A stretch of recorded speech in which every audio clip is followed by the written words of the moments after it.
नमस्कार, very good morning.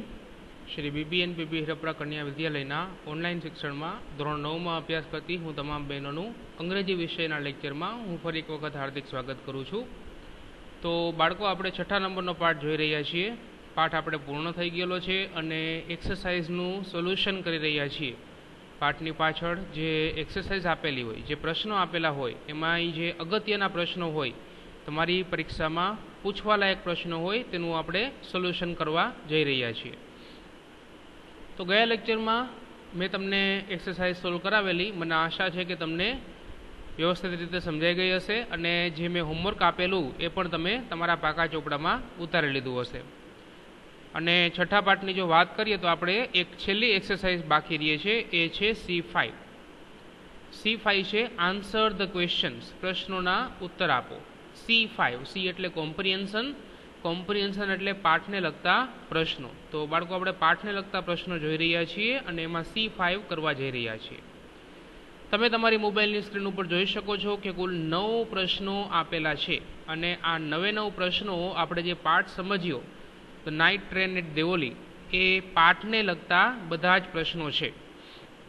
तो तमारा माटे ए 9 प्रश्नों मैं सोल्व पण करी नाख्या छे, उत्तर पण एना जे प्रश्न है एना पछी तमे जोई शको छो तमारी मोबाइलनी स्क्रीन पर कि उत्तर पण मैं लखी नाख्या छे। तो चालो एक पछी एक आपणे प्रश्न जोईए अने तेनो साचो जवाब शुं आवी शके ते जोईए। पहेलो प्रश्न है, where did the author, where एटले के क्यां, ऑथर एटले के लेखक, स्पेन्ड, स्पेन्ड एटले गाळवुं, हीज समर वेकेशन, समर एटले उनाळानुं अने वेकेशन एटले वेकेशन। आखा वाक्यनुं गुजराती कंईक आवुं थशे कि लेखक पोतानुं उनाळानुं वेकेशन क्यां गाळता। बराबर, वेर एटले के क्यां, એટલે બાળકો અહીં આપણે સ્થળનું નામ પૂછ્યું છે। તો આપણે પાઠમાં જોયું કે દર વખતે જ્યારે કોલેજનું વેકેશન પડે છે ત્યારે આપણા લેખક જે છે તે પોતાના દાદીના ઘરે જતા અને એનું દાદીનું ઘર હતું દેહરામાં। તો ઉત્તર આવશે, તમે તમારી સ્ક્રીન ઉપર જોઈ શકો છો। પ્રશ્ન પછી જ મેં ઉત્તર અહીંયા લખી નાખ્યો છે, ટાઈપ કરી રાખ્યો છે। ધ ઓથર સ્પેન્ટ, સ્પેન્ડનું મેં અહીંયા સ્પેન્ટ કરી નાખ્યું, ડીની જગ્યાએ ટી કરી નાખ્યો, કારણ કે આ ભૂતકાળનું વાક્ય છે, આ પ્રશ્નાર્થ વાક્ય હતું, પ્રશ્ન છે એ પ્રશ્નાર્થ વાક્ય હતું એટલે અહીંયા આગળ ડીડ આવ્યું એટલે અહીંયા V1 નો ઉપયોગ કરેલો, પરંતુ અહીંયા મેં સાદું વાક્ય કરી નાખ્યું એટલે સ્પેન્ડનું મારે ક્રિયાપદનું બીજું રૂપ મૂકવું પડે એટલે સ્પેન્ટ કરી નાખ્યું। ધ ઓથર સ્પેન્ટ, લેખક ગાળતા, હીઝ સમર વેકેશન, એનું ઉનાળાનું વેકેશન એટ દેહરા, દેહરામાં। ચાલો બીજો પ્રશ્ન જોઈએ, how did the author react, how એટલે કેવી રીતે અને ઓથર એટલે લેખક, રિએક્ટ, રિએક્ટ એટલે વર્તન કરવું, લેખકે કેવી રીતે વર્તન કર્યું, when he so the girl, જ્યારે તેને છોકરીને જોઈ, સો એટલે જોવું, ફોર ધ ફર્સ્ટ ટાઈમ, સૌ પ્રથમ વખત, જ્યારે લેખકે છોકરીને સૌ પ્રથમ વખત જોઈ ત્યારે તેને કેવી રીતે વર્તન કર્યું। તો બાળકો પાઠ આપણે સમજી લીધો છે। તમને યાદ હશે કે જ્યારે લેખકની ટ્રેન દેવોલીમાં સ્ટોપ કરે છે, થોડા સમય માટે રોકાય છે, ત્યારે લેખક પોતાનો જે ડબ્બો હોય છે ટ્રેનનો તેની બારીમાંથી જુએ છે કે એક છોકરી કે જે પોતાના માથા ઉપર ટોપલીઓ લઈ અને ટોપલી વહેંચી રહી હતી એને જુએ છે। તો છોકરીને જોતા લેખક છે પોતાની સીટ ઉપરથી ઊભા થઈ જાય છે, એને એવી ઈચ્છા થાય છે કે તે છોકરી સાથે વાત કરે, એટલે પોતાની सीट उपरथी, पोतानी चेर उपरथी, पोतानी जग्या उपरथी ऊभा थई जाय छे अने पोताना डब्बानो जे दरवाजो छे कि ज्यांथी तमे ट्रेनमांथी बहार निकળી શકો, अंदर आवी શકો, ए दरवाजा तरफ ते दौड़ीने जाय छे। तो उत्तर छे आया, the author left his seat, left एटले छोड़वी अने सीट एटले बेसवानी जग्या, लेखक पोतानी बेसवानी जग्या छोड़े छे। एंड रश्ड, रश्ड एटले दौड़ीने जवुं, टू ध केरियज डोर, केरियज एटले डब्बो अने डोर एटले दरवाजो, अने जे डब्बानो दरवाजो छे तेना तरफ ते दौड़ीने जाय छे। चालो त्यारबाद त्रीजो प्रश्न छे, वोट फीलिंग, फीलिंग एटले लागणी, डीड ध ऑथर हेव, लेखकने थई, वाइल बाइंग ध बास्केट, ज्यारे ते टोपली खरीदी रह्या हता त्यारे, लेखक ज्यारे पेली छोकरी पासेथी टोपली खरीदी रह्या हता त्यारे तेने केवी लागणी थई, બરાબર. તો તેનો ઉત્તર છે the author wanted to, wanted એટલે ઈચ્છવું, લેખક ને ઈચ્છા થઈ, ટુ ટચ હર ફિંગર્સ કે તેણીની જે આંગળીઓ છે તેને સ્પર્શ કરે એવી તેને ઈચ્છા થઈ, એવી તેને લાગણી થઈ. ચોથો પ્રશ્ન, વોટ કેપ્ટ કઈ વસ્તુએ રાખ્યું, કેપ્ટ એટલે રાખવું, ધ ઓથર લેખકને, અવેક, અવેક એટલે જાગતા, કઈ વસ્તુએ લેખકને જાગતા રાખ્યા, for the rest of the journey. Rest શબ્દના બે અર્થ થાય, એક રેસ્ટ એટલે આરામ કરવો અને બીજું રેસ્ટ એટલે બાકીનું. અહીંયા તેનો અર્થ બાળકો આપણે લેવાનો છે બાકીનું, અને જર્ની એટલે મુસાફરી. તો આખા પ્રશ્નનું ગુજરાતી કંઈક આવું થશે કે કઈ વસ્તુએ લેખકને આખી મુસાફરી દરમિયાન, બાકીની મુસાફરી દરમિયાન જાગતા રાખ્યા. ફરી એક વખત, કઈ વસ્તુએ લેખકને બાકીની મુસાફરી દરમિયાન જાગતા રાખ્યા. બરાબર. તો ઉત્તર આવશે ધ ગર્લ્સ ફેસ, છોકરીના ચહેરાએ, and her dark bright eyes, તેણીની કાળી ચમકીલી આંખોએ. છોકરીના ચહેરાએ અને તેની કાળી ચમકીલી આંખોએ લેખકને જાગતા રાખ્યા. ચાલો પાંચમું, વોટ અર્જ, અર્જ એટલે ઈચ્છા, તીવ્ર ઈચ્છા, ડીડ ધ ઓથર હેવ, લેખકને થઈ, કઈ તીવ્ર ઈચ્છા લેખકને થઈ, when he mat the girl, જ્યારે તે છોકરીને મળ્યા, ફોર ધ સેકન્ડ ટાઈમ, બીજી વખત. લેખક જ્યારે છોકરીને બીજી વખત મળ્યા ત્યારે તેને કઈ તીવ્ર ઈચ્છા થઈ.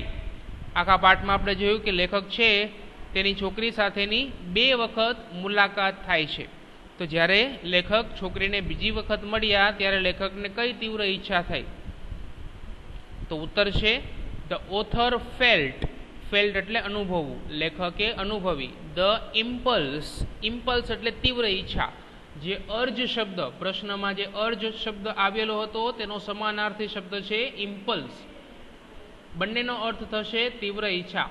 લેખકને તીવ્ર ઈચ્છા થઈ two put Har on train with him, કે તે તેની સાથે તેણીને ટ્રેનમાં બેસાડી દે અને પોતાની સાથે લઈ જાય. લેખકને એવી તીવ્ર ઈચ્છા થઈ કે તે છોકરીને પોતાની સાથે ટ્રેનમાં બેસાડી અને તેની સાથે લઈ જાય. ચાલો ત્યારબાદનો પ્રશ્ન છે, why did the author, why એટલે કે શા માટે, ઓથર એટલે લેખક, લીવ, લીવ એટલે છોડવું, for Dehra, earlier than usual, earlier એટલે વહેલા અને યુઝ્યુઅલ એટલે સામાન્ય.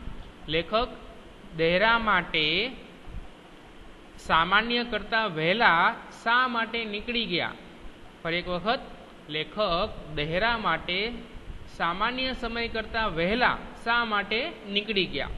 તેનો ઉત્તર આવશે બીકોઝ, કારણ કે, he wanted to meet the girl, કારણ કે હી એટલે કે લેખક, વોન્ટેડ, વોન્ટેડ એટલે કે ઈચ્છવું, મીટ ધ ગર્લ, મીટ એટલે કે મળવું, કારણ કે તે છોકરીને મળવા ઈચ્છતા હતા. સાતમો પ્રશ્ન છે, how did the author feel, લેખક કેવું અનુભવ્યું, as the train entered Dehra, જ્યારે ટ્રેન દેહરામાં પ્રવેશી ત્યારે લેખકે કેવું અનુભવ્યું. અને એમાં પ્રશ્ન છે, what did he decide then, પછી તે શું નક્કી કરે છે. ડિસાઇડ એટલે નક્કી કરવું, પછી તે શું નક્કી કરે છે.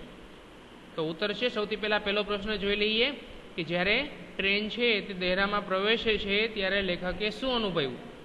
The author was nervous, nervous એટલે ચિંતામાં, લેખક ચિંતામાં હતા. એન્ડ એન્સિયસ, એન્સિયસ એટલે કે આતુર, લેખક ચિંતામાં હતા અને આતુર હતા. When the train entered Dehra, જ્યારે ટ્રેન દેહરામાં પ્રવેશ કરે છે. ચાલો હવે બીજા પ્રશ્નનો ઉત્તર જોઈએ કે લેખક શું નક્કી કરે છે. હી ડિસાઇડેડ ધેટ, તે નક્કી કરે છે કે one day he would break his journey, કે એક દિવસે તે પોતાની મુસાફરી અહીંયા દેહરામાં રોકશે. And inquire about the girl, અને ઇન્ક્વાયર એટલે પૂછપરછ કરવી, અને તે છોકરી વિશેની પૂછપરછ કરશે. એક દિવસ તે પોતાની મુસાફરી દેવોલીમાં રોકશે અને છોકરી વિશે પૂછપરછ કરશે. ચાલો હવે છેલ્લા પ્રશ્ન તરફ આગળ વધીએ. Why did sorry, whom did the author ask about the girl? whom એટલે કોને, લેખક પૂછે છે, ask એટલે પૂછવું, કોને લેખક પૂછે છે, about the girl છોકરી વિશે, લેખક છોકરી વિશે કોને પૂછે છે. what reply did he get? એને શું ઉત્તર મળે છે. લેખક છોકરી વિશે કોને પૂછે છે અને તેને શું ઉત્તર મળે છે. તો એનો ઉત્તર છે સૌથી પહેલા પ્રશ્નનો ઉત્તર આપણે જોઈ લઈએ કે લેખક છોકરી વિશે કોને પૂછે છે. ધ ઓથર આસ્ક્ડ, લેખક પૂછે છે ધ સ્ટેશન માસ્ટરને પૂછે છે અબાઉટ ધ ગર્લ છોકરી વિશે. હી રિપ્લાઇડ ધેટ, હવે બીજા પ્રશ્નનો ઉત્તર આવે છે, તે ઉત્તર આપે છે કે તે એટલે કોણ અહીંયા, સ્ટેશન માસ્ટર ઉત્તર આપે છે કે he did not know about the girl, કે તેને છોકરી વિશે ખબર નથી.